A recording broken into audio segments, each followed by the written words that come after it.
नमस्कार मित्रांनो, मी doctor Sumit Shah, cancer surgeon, pro life cancer centre and research institute, Gultekdi market yard, Pune येथून. बरेच वेळा पेशंट येतात रेक्टल कॅन्सरचे आणि ते आम्हाला विचारतात की सर ते संडासची जागा वाचणारच का, किंवा काय आम्हाला ऑपरेशन नको आहे, किंवा बरेचसे वयस्कर पेशंट असतात त्यांची तब्येत अशी असते की त्यांच्यात ऑपरेशन करणं जिकरीचं असतं. तर अशा वेळेस आम्ही काही वेगळे ट्रीटमेंट प्लॅन करतो त्या पेशंट मध्ये, ज्याला वेट अँड वॉच पॉलिसी म्हणतात.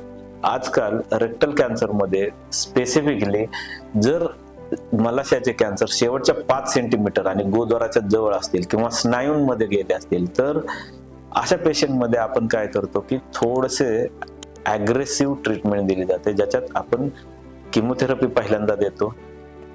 एक 4 ते 6 सायकल किमोथेरपी नंतर रेडिएशन प्लस किमोथेरपी दिली जाते आणि मग पेशंटला ऑब्झर्वेशनवर ठेवलं जातं.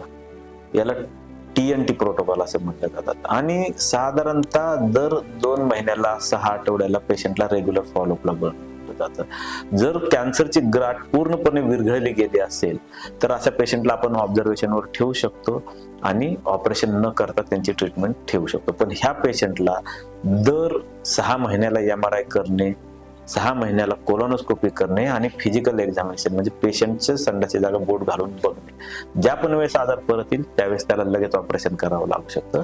पण असं जर आपण पॉलिसी वापरली तर साधारणतः एक 10 ते 15% पेशंट हे ऑपरेशन विना बरे होऊ शकतात. धन्यवाद.